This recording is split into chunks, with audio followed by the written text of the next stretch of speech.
Hello everyone, welcome to another PSS book reviews. I'm going to do a special version about H.P. Lovecraft. I've been reading the complete fiction of H.P. Lovecraft. It doesn't include all of his works, but it includes most of his fiction, or very much. It's a very thick book, over 1,000 pages long. I only read the first 100 or so.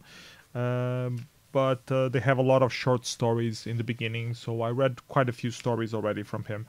I am or was and still am well aware of H.P. Lovecraft's work through several pieces of games and lore and stuff that I've been picking up here and there, but I never actually read his works, so this is why I'm interested to picking up this book and actually read them and know really what it's up about. I see a lot of references because he became the master of horror, and I know of the mythos behind Cthulhu and all those beings that he made up.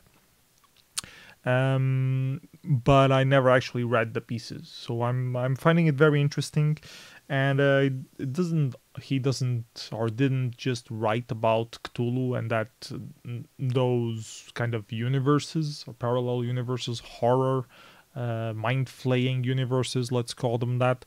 He also wrote a lot of traditional horror and terror as well, which is quite interesting to read and have a feel for. And some tales are not as scary as you would expect from Lovecraft. They're just overly detailed, and other ones are really more dark and horror-like.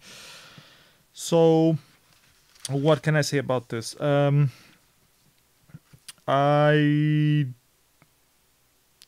The four short stories that I've been reading most recently are The White Ship, The Street, The Doom That Came to Sarnath, and The Statement of Randolph Carter. So I'll talk a little bit more about these four in particular. I did read the previous ones. There were two that stood out, The Alchemist, and another one which I'm not sure on the name. That was what I was thinking earlier. I'm not sure if it's Dagon, if it's a remnants of Dr. Samuel Johnson. It's the one in the island, if that makes sense for anyone out there. The one that a guy finds an island that is actually feels like it's completely alive, and there's a hole in the middle of the island which is just full of black matter, and then he's not quite aware. He just wakes up in a beach somewhere, and he's not really sure if he hallucinated all that or if it was really something that he found in the middle of the ocean. It might be a reminiscence of Dr. Samuel Johnson, but I'm not sure. I would have to double check.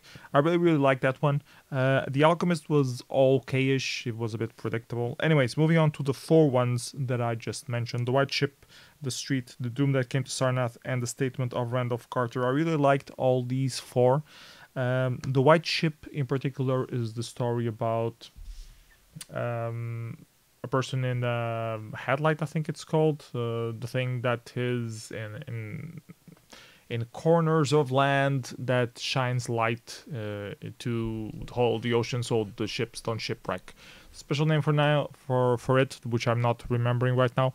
Anyways, he's the person that takes care of the lighthouse. That's the name. He's the light keeper of the lighthouse, a very old generation light keeper. His father and his grandfather also kept that lighthouse, and he starts to see this white ship every full moon or something like that.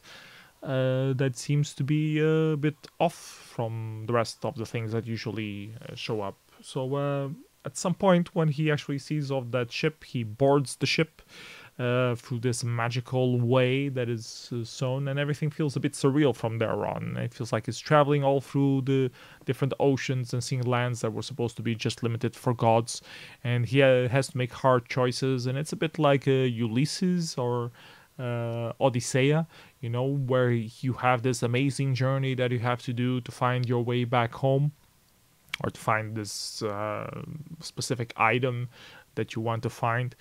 And it feels like he did that a bit on his trip.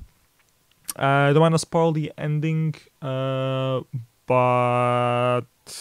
what can I say? I liked the way it ended. It left you wondering if if it all is real, if it's not real, to what depths does it really go, the madness of that journey. I really like the way that Lovecraft writes. He puts so much detail into what is being said, and that's one of the things that really makes it more immersive to read his stories. Sometimes it's a bit hard to follow because it's too much description. I'm used to being more, straight to the point sentences, not so much description. I tend to drift off when there's too much description, so it's a bit hard to get into. But once you get in the mood, it grows a lot in you. So yeah, the White Ship was pretty decent. I really enjoyed it. It was a pretty much seaman's horror tale of some sort. Then we had The Street. The Street was also a very interesting take. It's pretty much a take on if streets have souls or not. If they accumulate all the things that have happened in the street through the many years that it exists. And he tells the story of a particular street. I assume it was in the United States, and all the evolutions that it had, and the different things that occurred there. And did the street remember all of these things? Did it assimilate? Does it keep track of them? Does it, karma balance it to the people who are inflicting it pain or relieving it from the pain? What is pain for a street? What is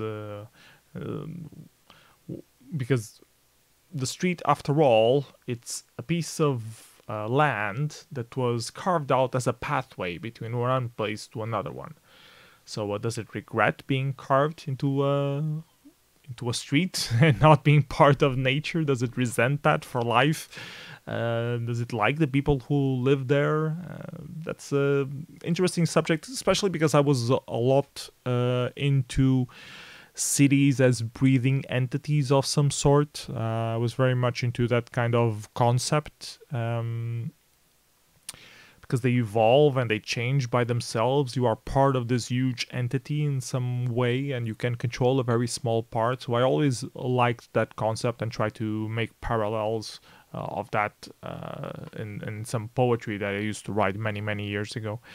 So for me, it's interesting to see other authors pick up that concept and also do something with it and see what they pull off. And I liked what H.P. Lovecraft did with The Street here. I think it was interesting. The ending was a bit, don't know where it really went to it, but it makes you think. And I think that's one of the biggest points that you really want to go for when you're writing a short story. Let me remember the exact name of the other. The Doom That Came to Sarnath. So this was a really good short story. And it has a similar vibe to The Street in the way that things remember what happened in some shape or form. So it tells the story of Sarnath, a city that became one of the most glorious cities in the world, in that particular kingdom, and how it was built by destroying another sort of civilization that existed there previously. And it seemed to have remembered, the old gods remembered, and kept something in the lake that surrounds the city. And then we have a very apotheotic ending to it, which makes you wonder on the scary things that are out there, things that we don't understand and we will never understand. But it was very well written, very eloquent. It focused on the city and not the happening, so it's told with a certain distance from what's happening, but you understand exactly all the things that are being mentioned and how they might be affecting. So the ending is a bit predictable, but still very, very well put. I really enjoyed it a lot. So that's probably one of the most interesting tales that I read from H.P. Lovecraft so far on this book. And the other one that I also read yesterday was called The Statement of Randolph Carter. This one is also typical horror. It reminded me a lot of Swamp Thing by some reason, mostly because they went to a swamp. Story of two people who went into a graveyard in a remote swamp because a certain book told them so. So I think this starts to become the lore of the Necronomicon that became famous on H.P. Lovecraft's Cthulhu mythos. And one of them opens the sarcophagus and goes inside and keeps telling the other one not to go there because there's something very bad in there. And we are left wondering what the hell it is.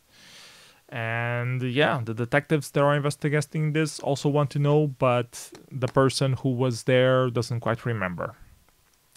But he retells the whole story of the cemetery and what he does remember, what he doesn't. And it's interesting also, a part that I really liked on the storytelling is how he, as the author retelling the story, remembers certain details on the moment, and it creates a certain authenticity to his retelling. And like something that I just now remembered, had forgotten before, but now I remembered a bit better. This was like this and that. I believe that this was the way, and those little details really get you immersed into the story and creates makes it feel more real, which is what you really want if you want to really make some good horror. So yeah, I really enjoyed this last story as well. So these were the 4 stories from H.P. Lovecraft that I read recently, and I really recommend. The book has been pretty good so far. It's just so damn big that I feel like I have to change it between other books, otherwise it's impossible to meet my quota on Goodreads of the challenge for 2020. I think I set up to read 20 books this year, maybe more, I'm not sure of the exact number. And if I just get stuck on reading this, I will be reading this for the rest of the year for sure. Because I only read a little bit at night. I don't really have that much time during the day to read, so I just read to fall asleep, which is another interesting experience. Reading H.P. Lovecraft to fall asleep. Not advisable for anyone, especially if you are more sensitive and actually, start dreaming of stuff that you just recently thought about. I'm not usually that kind of person. The dreams that I usually have are things that I don't know how to say this, but it's usually not about what I've just finished reading. Reading is just, I finish reading, I close the chapter, I think a little bit about it, and it's something that is closed for me. It's closed, it's set aside. If it's a thriller, it might be harder. But I still don't really recall thinking about it, because on a thriller you're left wondering what is gonna happen next. With short stories you don't have that problem because the story has ended. So I think in my head I just compartmentalize that this story is closed, and I just think about other stuff while I'm asleep, or try not to think. Actually, that's the best way to fall asleep, is not to be thinking about anything. Otherwise you end up being insomniac. So, that's all I have to say. Let me know if you are also reading the works of H.P. Lovecraft, or have finished reading, what you thought about these 4 tales in particular that I mentioned on this particular video. Let me know what you think on the comments below. See you next time. Bye-bye, everyone. Take care.